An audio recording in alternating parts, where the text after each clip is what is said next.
quick tips. My favorite one, document. When a social worker says, yes, we will be paying for the mileage, you write it out and you email them back and you say, this is my understanding. Am I correct? CC your resource worker when you do it. There's never been a paper that's been wasted. The biggest piece of advice I could ever give anybody who wants to be a foster parent is relax. This is not a job of perfection. It is an ongoing learning experience. Connect them with their culture. They need to know their true identity, where they're from, what their family line is, their roots, their connection. Because as a residential school, I never ever felt complete. There always seemed to be a part of me that was missing, and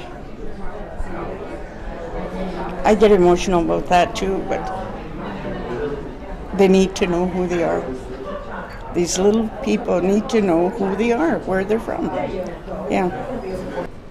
Develop a sense of humor. That's your main go-to when everything is going wrong. If you can laugh at yourself and the situation, you'll survive.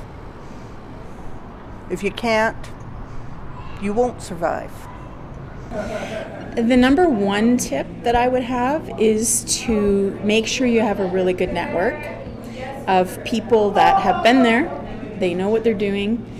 Do not foster in isolation. It is such a dangerous thing.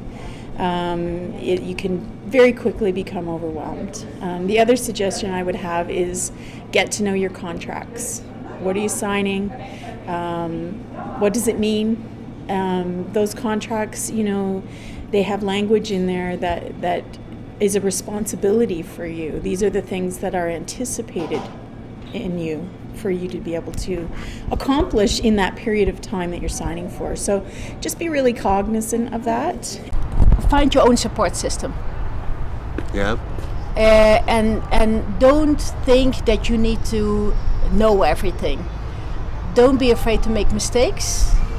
But find your own support system. And if you know other foster parents and you have foster parents that you feel that you can build up a good connection with, connect with them. And go out for coffee or tea like once every 2 weeks or so and talk about the things that are a challenge for you. I think that peer support is extremely important. I think as with all professionals, self-care in my opinion is critical to be able to feel strong and well enough to take care of others, especially very vulnerable individuals with complex needs. And having worked extensively with foster parents and also with the BC Federation of Foster Parent Associations, I can tell you that this is a very tough job. And so being well and healthy and having time for self-care, I think is very important for foster parents, both new and the veteran foster parents. I guess one of the biggest things, or one of the biggest tips I'd give foster parents is don't stress the small stuff.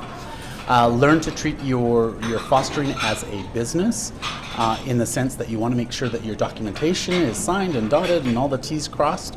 And then just enjoy your family, enjoy the time that you have with them. You are making a difference. Sometimes when we're dealing with our kids in care, it can be seemed very challenging, but at the end of the day, I can promise you that you are making a difference in their lives. It cannot be done in isolation. Foster parents need each other.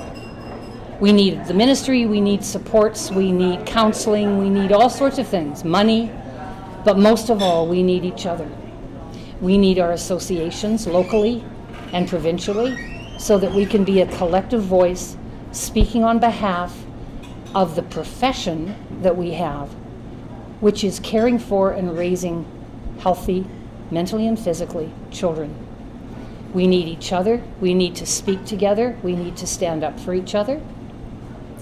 And we need to be able to have an outlet where we can speak to others who know what it is we do. The tips that come to mind for someone who's just coming into a new role as a foster parent is really the best resources, I think, are foster parents themselves.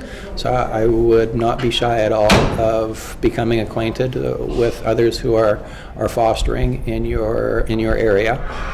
They are extremely generous people, great mentors, often great teachers, and they can explain the crazy business of MCFD probably better than MCFD staffers can themselves. With that being said, the other place to go is within MCFD and the resource social workers that you'll have a formal relationship with. That's their job, is to provide support to you and assist you in completing what the ministry asks you to do in your caregiving role. I think it's important to be resilient, to have a really strong sense of self, because sometimes you don't get a lot of good feedback. You only hear when there's problems, and that's not good. But that, unfortunately, is the nature of the beast. It's incredibly difficult work to work with the birth family sometimes, but that is such rewarding work when you can see kids go home or at least stay connected to their family. One of the greatest things I learned about the 53 hours is Q-tip. It's an acronym.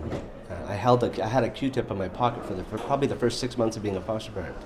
It's an acronym. It means quit taking it personal, because the things that these kids do have nothing to do with you. So if you're able to, separate yourself from the emotion of what has happened and to be able to look at the underlying issue and not the symptom, then you'll be successful.